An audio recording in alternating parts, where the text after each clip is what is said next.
seeing the people is the success to selling. Selling is finding the people to sell and selling the people you find, right? All sales operate on ratios. You contact so many people, you close so many people. A sales representative accurately keeps track of those ratios. This will allow you to determine your skills you need to work on most and to determine what your daily minimum requirement is. This is the third time I'm talking about this, and this is where I'm going to explain it to you. Keeping track of these ratios are a motivational program too. This will help you to be able to continue on. If you realize that it takes you 5 cold calls to get an appointment, it's okay to get a no, because what does that do? It takes you 1 appointment closer, 1 cold call closer to getting the appointment, which is ultimately what we're wanting to do. So I came to Matthew, and he said no. I said, thank you very much. And I said, no, no, thank you. Susan said, no, thank you very much. Paula says, no, thank you. Karen said, yes, all right, thank you. Well, I got an appointment. And I didn't care because in that appointment, by the way, that appointment is worth $234 to me. And I said, don't think about, but you know, we're here to make a living too. But so I just divided up. So let's make it $250. So you were worth $50. You were worth $50. You were worth $50. Every one of these guys, their nose gave me $50. Thank you very much. I appreciate the $50. Well, that's very nice of you. It's, you know, if you make it a game, it's a lot more exciting for you to get past that no, because every no brings you closer to that yes. But that only happens if you know where you are here. This is a really important part of what the training is. Why is your daily minimum requirement important? This determines what you must do every day to reach your monthly and annual goals. To calculate your DMR, you need to know number of cold calls it takes to make 1 appointment, percentage of appointments you close, the average amount of sale you make. What's your average sale? Okay? So if your average sale is, let's say your goal is $25,000 for this month, and you're starting at 15. That means your goal for the month is $10,000. You have to sell $10,000 more this month to reach your goal. And let's say your average sale is $500. And your closing percentage, for every appointment you go on, you close 50%. It takes 5 cold calls for 1 appointment. And you have 20 days in which to accomplish this. Okay? So, you got to have how many sales? If your average sale is $500 and you need to get to 20 grand, how many sales is that? So you have to have 20. Yeah. So, and you got 20 days in which to accomplish this. So that means you need to have 1 sale every day.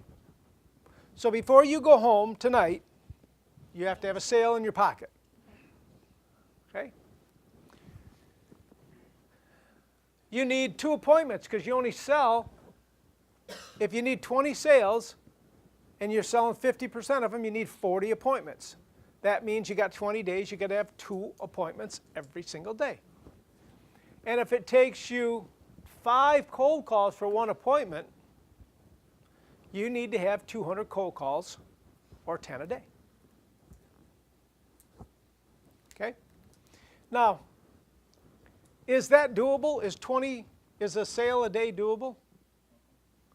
Now you're talking about repeat and new business, so it's both. It's doable. You're right on the edge, you know, it's tough. It's tough.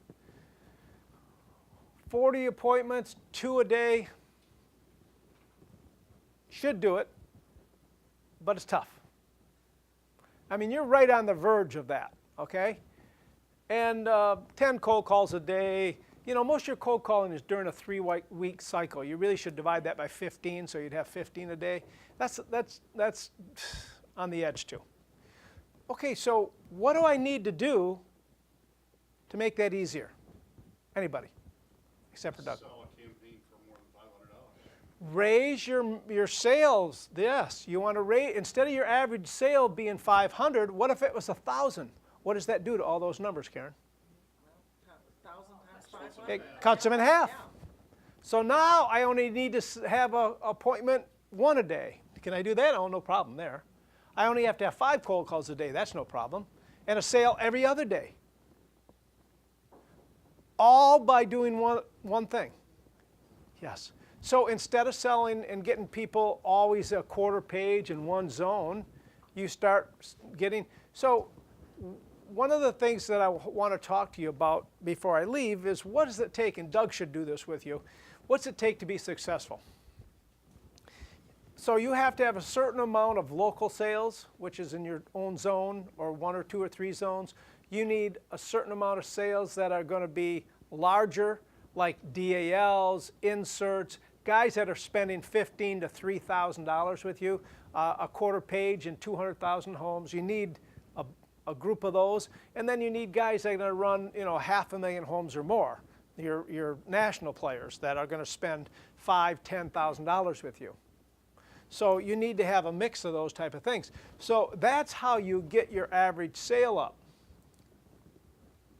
Now, if your average sale was 250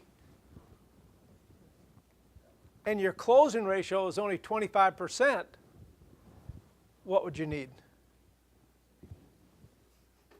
That would all those would go up. Those would all go up by 4. You'd need 800 cold calls. You'd need 160 appointments. Yeah, I bet if you kept, I would say the average sale is somewhere around $600 for most people, and their average closing is in the 25 to 30%.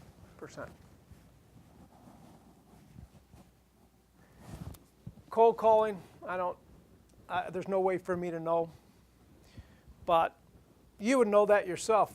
So how do you keep track of this stuff? Well, you know, again, you're only as good as your weakest skill set. That's the 7th time. Okay, so now you guys should remember that, right? You're never going to get that again, ever.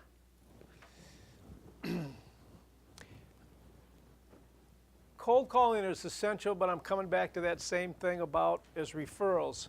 Every time you make a sale to an existing customer, replace them. Back in the old days, before computers, when we used to have to handwrite out our agreements, one of the things that one of my good salespeople would do is he had, on the bottom of his agreement, he would put AFR in red, where he authorized the paperwork. Ask for referral. I must meet 2 more good prospects to replace the one I just got happily involved in this wonderful opportunity of advertising in Save-On. You'll spend half as much time selling a referred qualified lead as you will a non-referred, non-qualified lead. Half as much time. Or, in other ways, to say it, you'll sell twice as many of them. So if you're selling 25% of them, you'll get 50. So you want to raise that percentage of sales, do more referrals. Now, like everything else, getting a referral is a skill set. There's all sorts of different ways to accomplish it, but again, you want to be on purpose. You want to be on point. You want to ask specifically what you're looking for.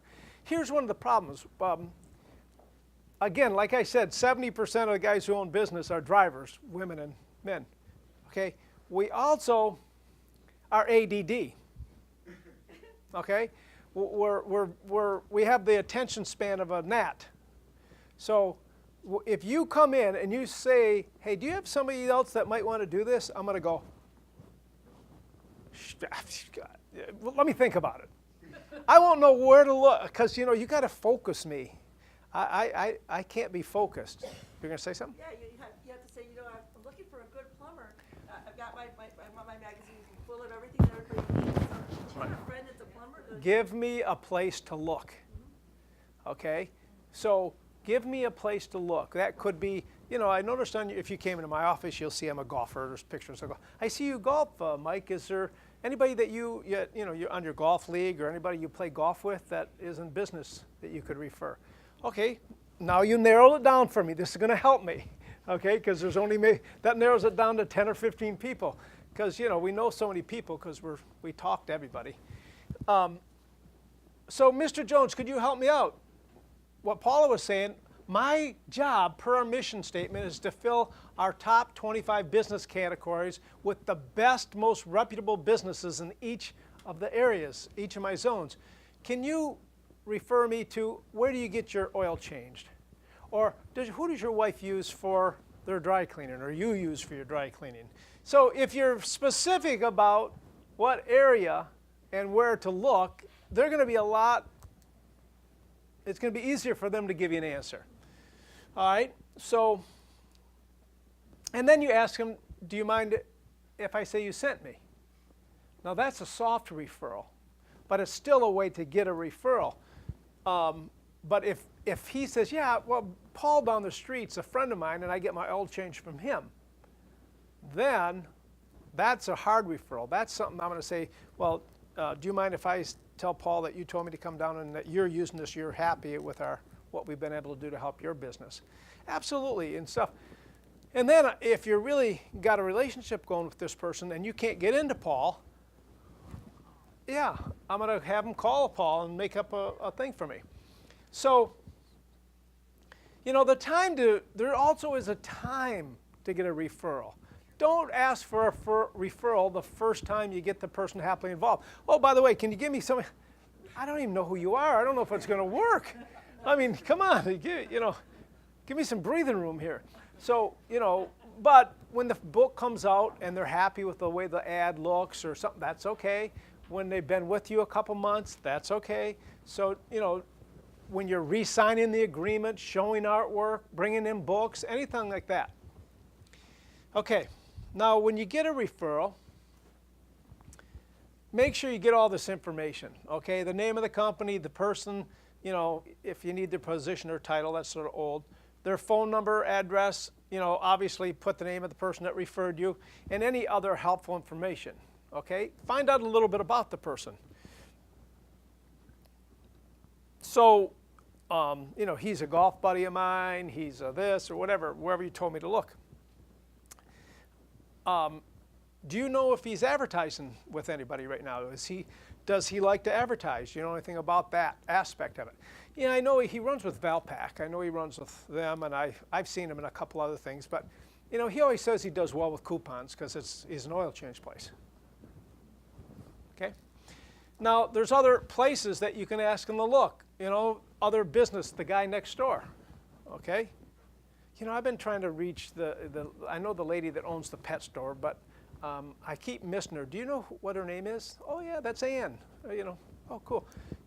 And do you know Ann? Yeah, she's on the ad council with me, or we're in the mall association, or we're, you know, ask what she's about. Do you mind if I know you've been happy with the service I've provided.